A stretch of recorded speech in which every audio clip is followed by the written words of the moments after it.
Hey everyone, it's Travels with Dottie here, and I want to do another video on safety and crime in Quartzsite. Because I still see a lot of social media information that it's scaring people and maybe preventing some people from coming here because they think there's a crime problem in Quartzsite. And here's the only way I can attack that idea.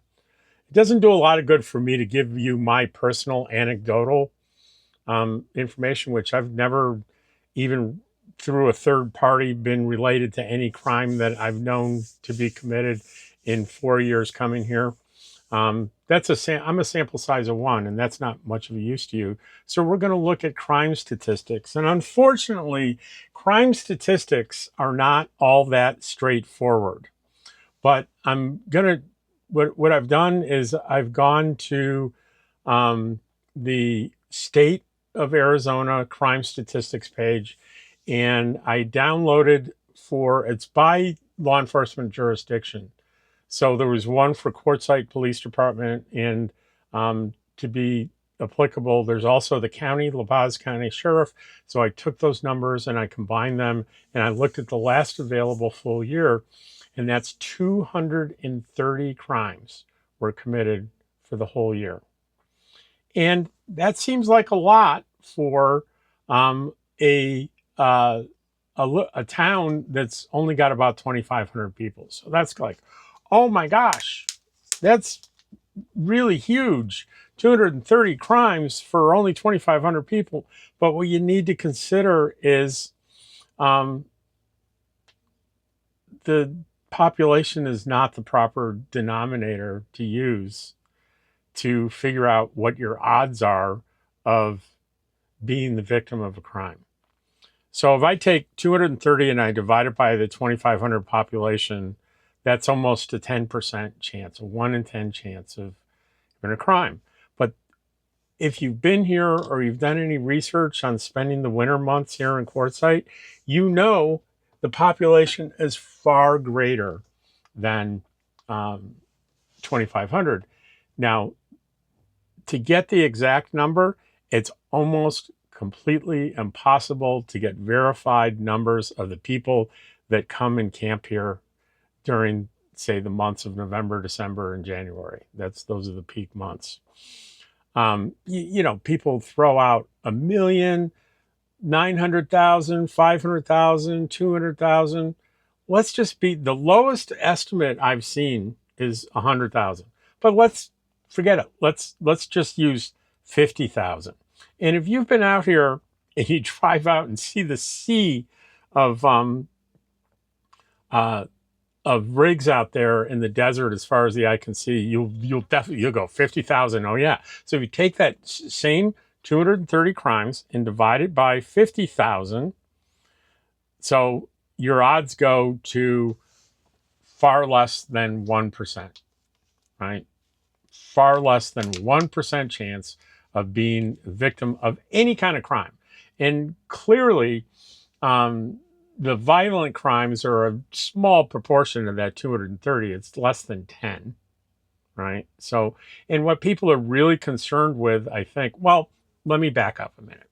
There are people concerned with violent crimes. They see YouTube videos and Facebook posts, people talking about, roving drug people, robbing people and kidnapping them, and that stuff it doesn't happen.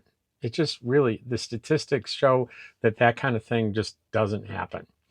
What does happen are property crimes, right? And the most common property crime that we're going to be concerned with is going to be thefts, property thefts, and auto thefts. Now, they do say, and I don't see it in the statistics here, but I've heard from enough sources in a couple of articles that I've recently seen that I think are reputable, is there has recently, and it's not in these 2024 statistics, but car thefts have been on the rise in the town of Quartzsite, not out really in the desert, but in the sort of city, in the town. So be aware of that. And these aren't pros hot wiring cars or anything. I really think these are people that decide they're going to go into the Dollar General and leave their car running, kind of thing. That's crime. We call those crimes of opportunity. Um, the other thing people are concerned about is, let's say I'm camped in the desert, or I'm in an RV park. Is my stuff that's sitting outside going to be okay? And the answer is, yeah, pretty much your things are going to be okay. Um, you stand a very low chance of, um, statistically, of being a victim of that kind of property crime here, based on the statistics, right? Um, there are things that you can do to increase your chances of being a victim, like leave a nice, shiny, brand new generator out there, not locked to anything. Leave an e-bike out, not locked to anything, and display it. Put an arrow on it. Say, this cost me $2,000. You might increase your chances of becoming a victim. So I'm being silly here, but really what I'm trying to do is do the opposite of that. Don't display things of value. And if you can't, like when I'm boondocking, I have a nice generator that's valuable. Not only do I do a nice heavy cable lock to my rig, I also push it underneath my rig and put things in front of it so people driving by do not know I have um, a generator. Now, I probably should do exactly the same thing with my e-bike, but I never really did. But that's a good idea too. Get it out of sight. When you're out boondocking, there are sort of makeshift roads that traffic will go by. So just, don't put things of value that are visible from those traffic areas, and you should be fine. Every year, when I drive through the LTVA, that's the long-term visitor area, to go into town, I pass by people's campsites where there's nothing there but they're nailed down, they're weighted down rug and a few chairs and a barbecue grill. It's obvious that someone's campsite, but the rig isn't there. Why isn't it there? They're in town getting groceries, running errands. And these are people that they're noticeable when it's someone that isn't camped with other people. They're camped in sort of a more isolated area. And trust me, there are plenty of those out there, right? But the very safest thing is is camping with other people. If you watch Wandering Gypsy, she's in a camp out in the desert and she's with 4 or 5 other people, and they have a rule. There's always someone in camp. They never leave the camp empty. So they make arrangements. Okay, we all are going to go in to town to do XYZ, and someone volunteers to be the person to be left behind this time and kind of watch the camp. That is the very safest thing to do if you're worried about property crime. Violent crime,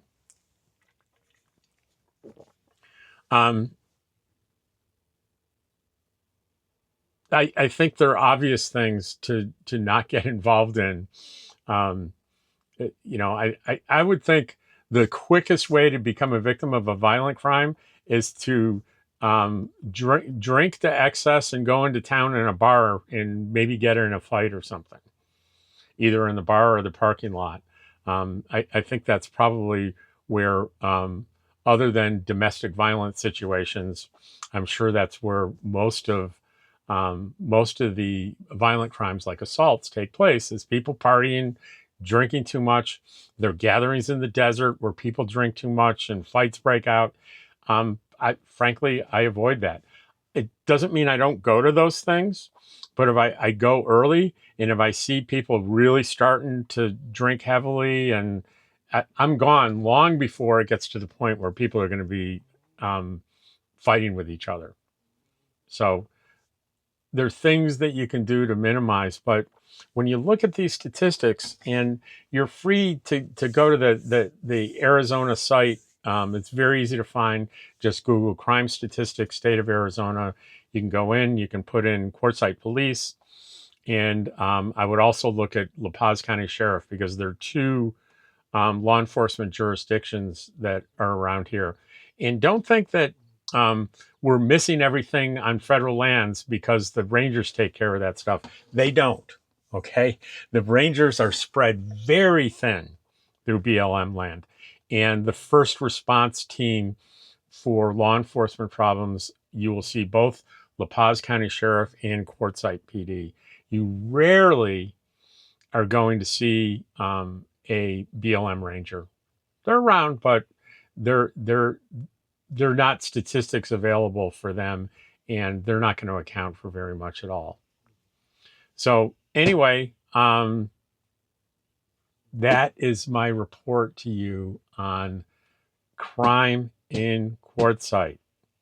It's not a big deal.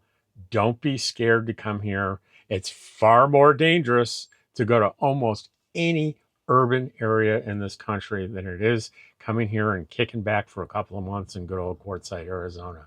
I can guarantee you that. Thanks, and I hope this helps.